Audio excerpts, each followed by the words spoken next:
What's happening, YouTube? So recently I challenged the Riskinator to some 1 versus 1 battles, and in the first game we are playing on the Asia 1800s map with World Domination, Fog of War, progressive cards, manual setup, and 60 seconds per turn. In the first game I got to go first and decided to place my army in Southern Asia, and the Riskinator placed his army in China, which allows me to actually get the attacking advantage. And while he lost 17 troops, I only lost 15, which gave me a huge lead. And not only that, I was able to take over one of the regions and capture multiple territories. So on the Riskinator's turn, he obviously chose to invade me, and then he went to capture North Korea. So on my turn, I'm just going to once again retake my region and then invade the Riskinator into North Korea, as well as capturing as many territories as possible, so that I can reduce the amount of troops the Riskinator will get on his turn. So as you can see, the Riskinator is getting 6 troops per turn, while I'm going to be receiving 8 troops per turn by holding 24 or more territories, which allows me to get the advantage by every turn building on the Riskinator, getting more troops than him, holding more territories, and eventually being able to successfully hold my regions without him being able to invade me into all of my regions. So I was able to win the first game because I was able to actually attack the Riskinator's biggest army, getting the attacking advantage, which allowed me to each turn get more troops than him by holding multiple territories. And eventually it became impossible for him to do anything because he's not getting as many troops than me, as I'm holding more stuff than he is.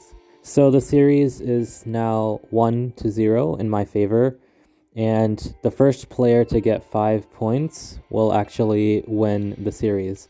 And a win going first is equal to 1 point, while a win going second is actually 2 points, because it is usually much more challenging to actually win going second in a 1 versus 1, especially with very good opponents like the Riskinator.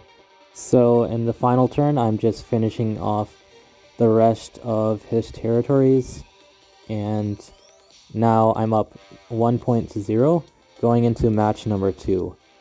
Match number 2 was played on the Supermax Prison map, which is a very good 1 versus 1 map. And I got to go second this time, and I decided to actually split my army in half by going for the bottom middle as well as the bottom left regions. The Riskinator also split his troops and was able to successfully take down my 10 troops army in the bottom left, capture the top right, and then try to manual roll my other big army in the bottom middle. But fortunately for me, that actually didn't go so well for the Riskinator. And on my turn, I needed to win 2 crucial attacks, the 6 against 3 and the 8 against 4.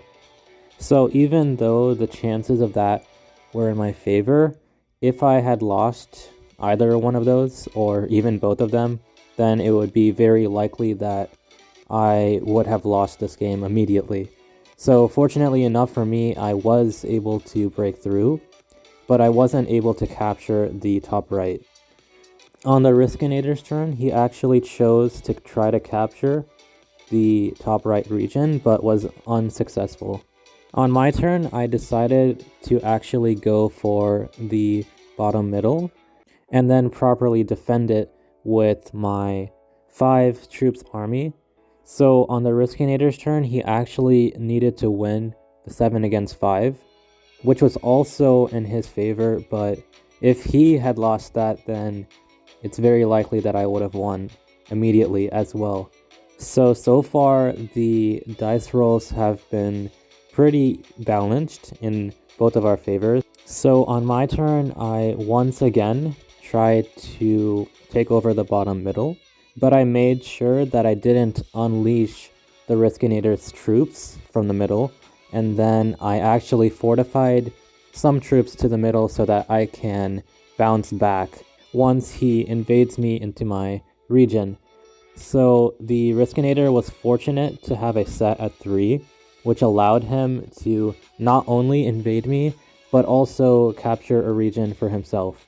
I wasn't as fortunate because I didn't have a set at 3, but I was fortunate in that I was able to win the 5 against 3, which allowed me to invade him into his region.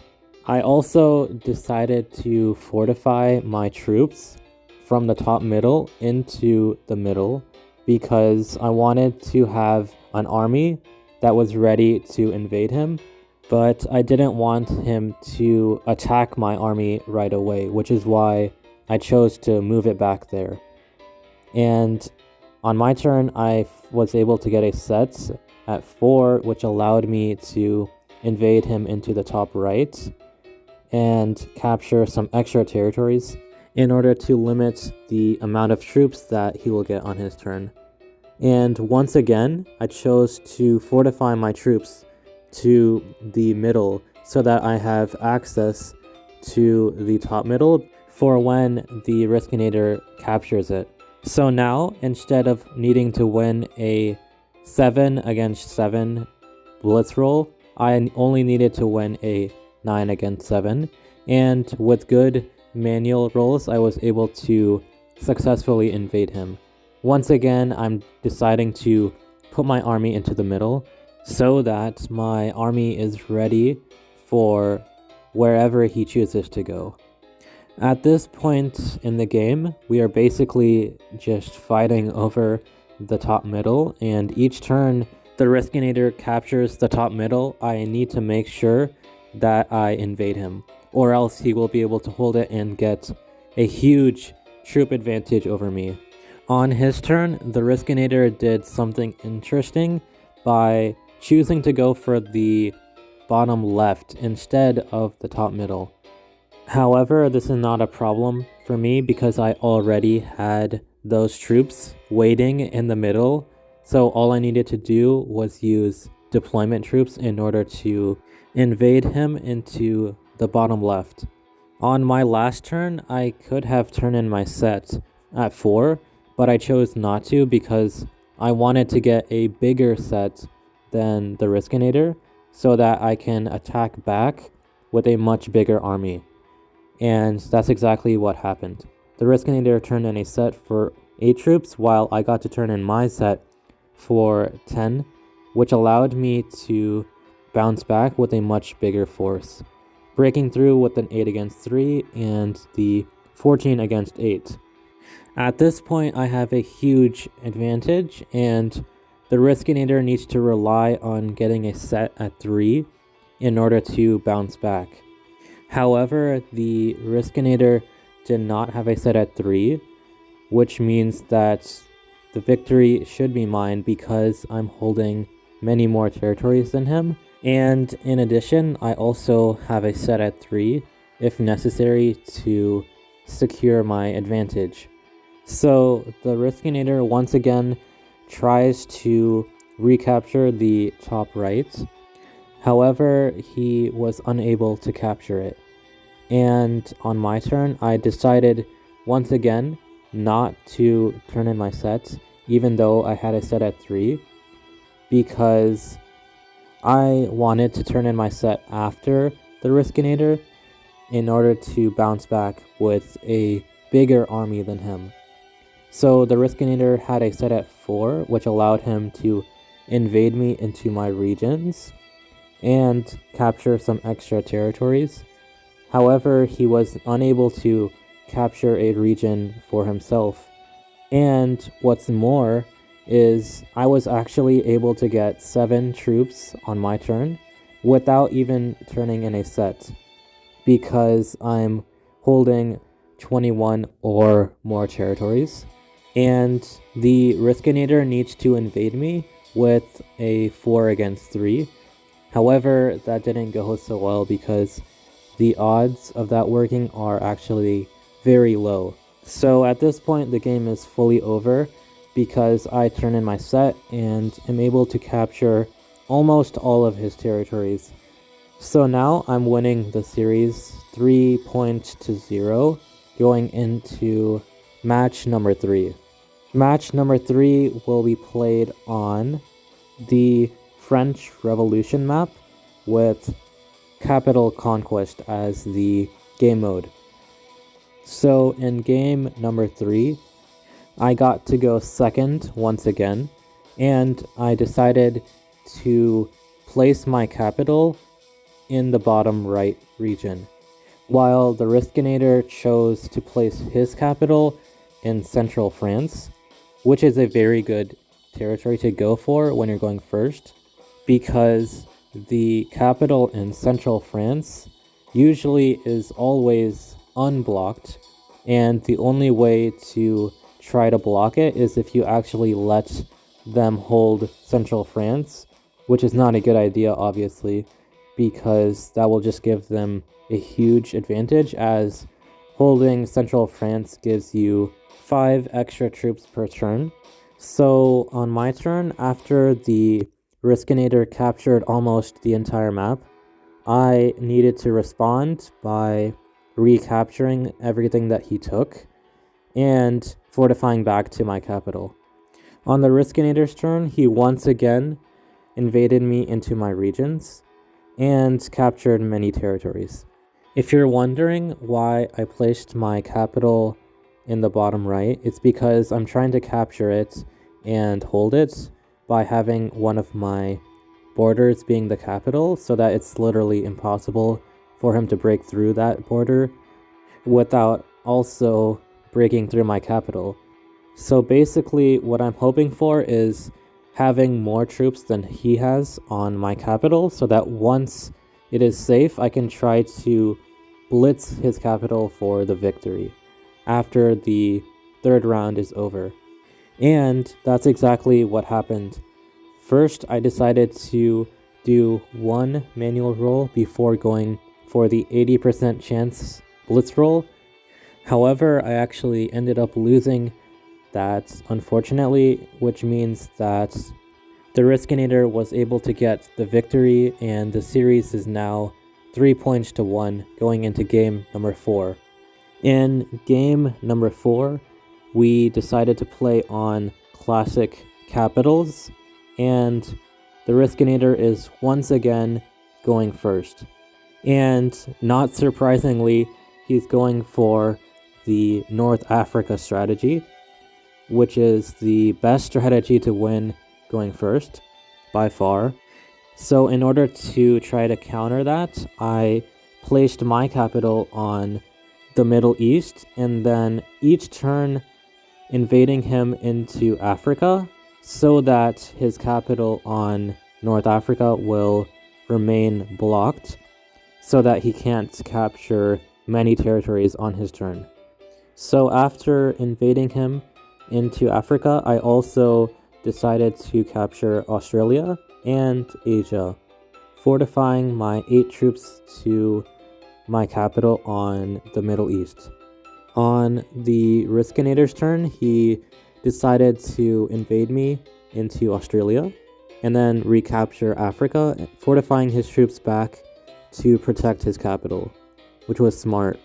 In response, I made sure that I once again recaptured Australia and Asia, and also invaded him into Africa, because I can't afford allowing him to hold that continent. The biggest problem that I currently face is the Riskinator is actually going to start building on me over time by getting more troops than me, because he's actually capturing more territories each turn, and I'm having to recapture every time what he took, which means that I'm at a disadvantage, as every time I'm getting weaker and weaker while he's getting stronger by being able to attack me before him. So basically, my only chance in this game at this point is to try to blitz his capital if the opportunity ever presents itself, and also if that is my only opportunity to win the game. Because every turn, the Riskinator is actually building on me by being able to hold more territories than me. So my only other option is, like I said, to try to go for his capital, since that is my only other chance to win this game. Already, the Riskinator is being able to hold both of the Americas and almost is able to get Australia. So in order to try to counter this, I traded my set at 4 so that I can invade him into both of the Americas. And even now, I'm relying on having a set. So once I don't even have a set, then basically I can't come back because he'll be too powerful. Even now, I'm barely being able to survive. And the only reason that I'm still alive was because of that set. Now that I don't have a set, I only have 5 troops to break through. And luckily for me, I was able to break through. However, once the Riskinator trades in a set at 3, my chances of winning this are actually very, very, very, very low. So in order to make sure that I have almost no chances of winning, the Riskinator only needs to make sure that he protects his capital against a possible attack from me.